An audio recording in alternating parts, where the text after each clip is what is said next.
নমস্কার শ্রোতা বন্ধুরা, রিসাইটেশন অ্যান্ড মোর চ্যানেল থেকে আমি স্বাতী। আজকে আপনাদের জন্য যে গল্পটি নিয়ে এলাম সেটি হচ্ছে মানিক বন্দ্যোপাধ্যায়ের লেখা নিরুদ্দেশ। মঞ্জু বাপের বাড়ি যায় না প্রায় ৩ বছর। অপমানে অভিমানে যায় না। বছর ৩ আগে ৩টি ছেলে মেয়েকে নিয়ে মাসখানেক বাপের বাড়ি থাকতে গিয়েছিল। তার বাবা যোগেশ তাদের জন্য কিছু খরচ চেয়েছিল জামাই বিনয়ের কাছে। বড়ই আহত আর অপমানিত বোধ করেছিল মঞ্জু। দিনকাল বড়ই খারাপ, কিন্তু অবস্থা তো নেহাত খারাপ নয় তার বাপের। যোগেশ নিজে মোটা বেতনে চাকরি করে। মঞ্জুর বড় ভাই অনিলও ভালো চাকরি পেয়েছে। আগের মতো না হলেও মোটামুটি সুখ স্বচ্ছন্দেই তাদের দিন কাটে। মেয়ে বছরে 1টা কি 1.5 মাস থাকতে এলে তার কাছে খরচ চাওয়া। মুখে কিছুই বলেনি মঞ্জু, ঝগড়াঝাটি করেনি। করলে বোধহয় তার অপমান অভিমানের জেরটা 3 বছর গড়াতো না। বিনয়কে সে বলেছিল, তুমি কাল পরশুই ফিরে যাও, গিয়ে 100টা টাকা বাবাকে পাঠিয়ে দিও। দিন 10 পরে এসে আমাদের নিয়ে যাবে, লিখবে তোমাদের অসুবিধে হচ্ছে। মোটে দিন 10 থাকবে? তাহলে টাকা পাঠাবো কেন? ছি, এত ছোট করো না মন। বাবাকে নয় 100টা টাকা এমনিই দিলে, অত হিসেব কেন? আর তো দিতে হবে না কোনো দিন। এ জীবনে আমি আর বাপের বাড়ি আসবো না। মা, বোন, বাপ, দাদা অনেকবার যেতে লিখেছে। যোগেশ আর অনিল নিতেও এসেছে কয়েকবার। নানা অজুহাতে মঞ্জু যায়নি। ছোট বোনের বিয়েতে পর্যন্ত যায়নি। বিনয়ের হাতে 1 জোড়া কানের দুল পাঠিয়ে দিয়েছে।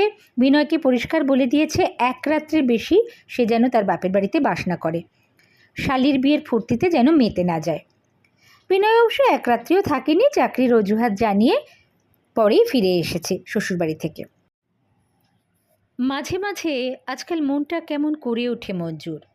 কয়েকদিনের জন্য বাপের বাড়ি ঘুরে আসার স্বাদটা উত্তাল হয়ে ওঠে। মনে হয় একটা ফাঁকা ছেলে মানুষই অভিমানের বশে বোকার মতো সে মাঝে মাঝে কিছুদিনের মা বা ভাই বোনের সাহচর্যের আনন্দ থেকে নিজেকে বঞ্চিত করে চলেছে, অতি তুচ্ছ অতি নগণ্য একটা মন গড়া কারণে। সে ঝগড়া করেনি, তিক্ততা যেটুকু সৃষ্টি হয়েছে সেটা বরং বারবার নেবার চেষ্টা করেও সে নানাছোতে বাপের বাড়ি যায়নি বলেই। ও বাড়ির মানুষরা হয়তো খানিকটা আঁচ করেছে তার মনের কথা।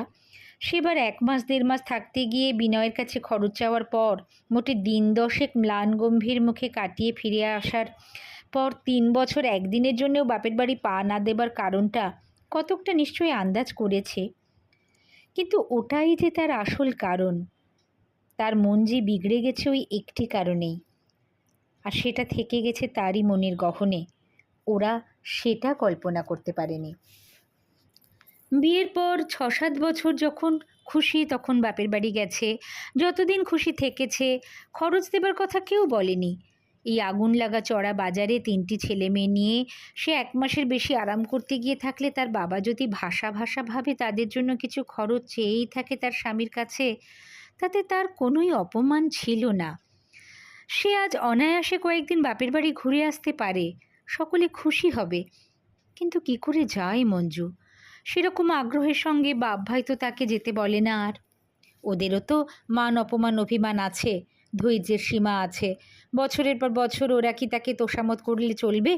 দয়া করে বাপের বাড়িতে আয়, কদিন থেকে যা।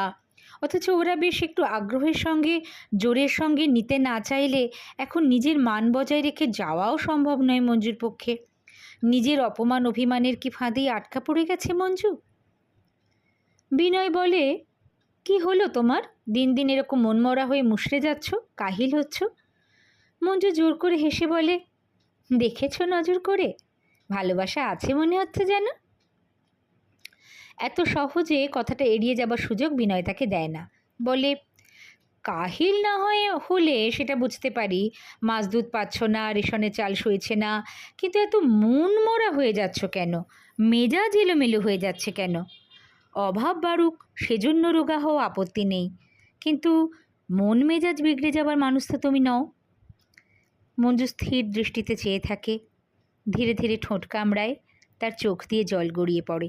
বিনয় বলে, ব্যাপার গুরুতর, সেটা ধরেছি ঠিক। ব্যাপার কি তাও যেন বুঝতে পারছি মনে হচ্ছে। মঞ্জু সেলাই করা রঙিন শাড়ির আঁচল দিয়ে চোখ মুছে মাথা নাড়ে। এটা বুঝতে পারবে না কিছুতেই। বিনয় একটা বিড়ি ধরিয়ে বলে, যদি পেরে থাকি বলবো তোমার কি হয়েছে? বাপের বাড়ি যাবার জন্য মন কেমন করছে, খারাপ লাগছে। মঞ্জু একেবারে বনে যায়। তুমি কি ম্যাজিক জানো? আজ্ঞে না, এটা বোঝা মোটেই কঠিন নয়। ঝঞ্ঝাট ঝামেলা এসবেরও তো রীতিনীতি আছে, বেশি দিন চললে ওসব পুরনো হয়ে যায়। দুঃখ কষ্ট তোমার গা সওয়া হয়ে গেছে, নতুন বড় রকম কোনো মুশকিলে পড়নি, বাপ ভাইয়ের সঙ্গে একটা ছেলে মানুষই কাণ্ড করেছিলে, সেটার জের টানতে পারছো না। তাছাড়া তোমার মুষড়ে পড়ার কোনো কারণ থাকতে পারে না। মঞ্জু খানিক চুপ করে থেকে বললে, আমার তো খারাপ লাগছে অনেক দিন থেকেই, একদিন কিছু বলনি যে? বিনয় বলে, আমি কি বেশি দিন টের পেয়েছি? কত ঝঞ্ঝাটে থাকি বুঝতে পারো তো? বুঝতে পারি না? কি চেহারা হয়েছে তোমার, চোখে দেখতে পাই না আমি? বিনয় একটু হাসে। দেখতে পাও বলেই তো 15 দিনের ছুটি নিয়েছি। তোমাদের নিয়ে 15 দিন শ্বশুরবাড়ির জামাই আদর ভোগ করে মোটা হয়ে ফিরে আসব। অন্য অবস্থায় মঞ্জু নিশ্চয়ই রাগ করতো। তাকে কিছু না জানিয়ে বিনয় তাদের নিয়ে 15 দিন তার বাপের বাড়ি থেকে ঘুরে আসবার সব ঠিক করে ফেলেছে। সে কি এতই তুচ্ছ যে তার সঙ্গে একটু পরামর্শ করারও দরকার মনে করলো না? কিন্তু বিনয়ের ওই একটি কথা তাকে দমিয়ে দেয়। 15 দিন বিনয় তার বাপের বাড়িতে জামাই আদর ভোগ করবে, বিশ্রাম করবে। শরীর সারানোর কথাটা তামাশা। 15 দিন জামাই আদর কেন, লাট সাহেবী আদর ভোগ করলেও শরীরটা তার আগের মতো জোরালো হবে না, সেজন্য কয়েক মাসের তোড়জোড় চাই। তবে বিশ্রাম পাবে। ছুটিটা এখানে কাটালে তার শুধু অফিসের কাছ থেকে বিশ্রাম, অন্য সমস্ত ঝঞ্ঝাট বজায় থাকবে। শ্বশুরবাড়ি গেলে 15টা দিন হাত পা গুটিয়ে শুয়ে বসে কাটাতে পারবে। মঞ্জু তাই শুধু বলে, এইভাবে যেচে যাওয়াটা কি ঠিক হবে? বিনয় বলে, কতবার এসে এসে সাদাসাদি করে গেছে ভুলো না। যেচে গেলেই বরং এখন উদারতা দেখানো হবে। তুমি নিজে থেকে ওদের দোষ ক্ষমা করেছ। সত্যি খুশি হয় মঞ্জুর বাপের বাড়ির মানুষেরা। আদর যত্নের একেবারে সমারোহ লাগিয়ে দেয়। 3 বছরের পাওনা যেন পুষিয়ে দিতে চায়। মঞ্জু ভাবে, কি বোকার মতো রাগ করেছিলাম এদের উপর। হাসি আনন্দ গল্পগুজবের মধ্যে দীর্ঘকালের ভুল বোঝাবুঝি যেন শূন্যে মিলিয়ে যায় কয়েক ঘন্টার মধ্যে। একদিনে মঞ্জু যেন সজীব হয়ে ওঠে। বিনয় নিঃশ্বাস ফেলে, গভীর স্বস্তির নিঃশ্বাস। তাকেও যেন বেশ চাঙ্গা মনে হয়।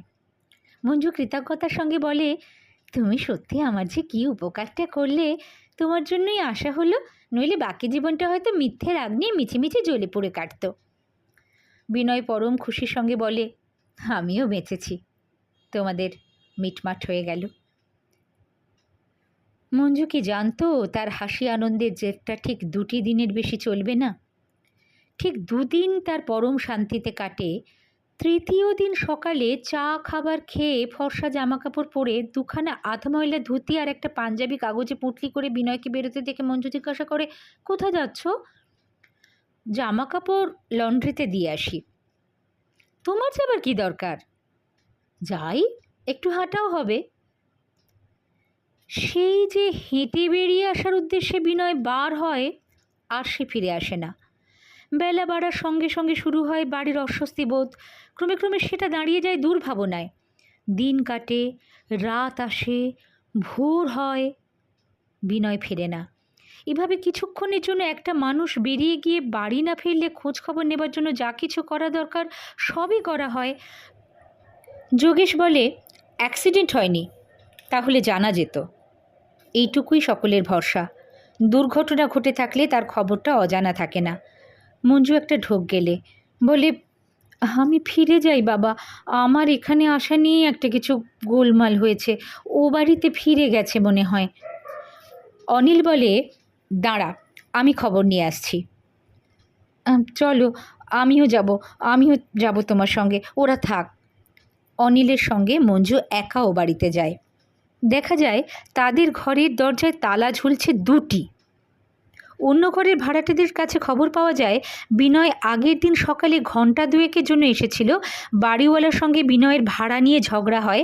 বিনয় দরজায় তালা দিয়ে বেরিয়ে যাবার পর বাড়িওয়ালা আরেকটা তালা এঁটে দিয়েছে। বাড়ি ভাড়া নিয়ে ঝগড়া। মঞ্জু যেন আকাশ থেকে পড়ে। বাড়িওয়ালা রসিকের বাড়ি কাছেই, মঞ্জুও চেনে। অনিলকে নিয়ে সে ব্যাপারটা বুঝতে চায়।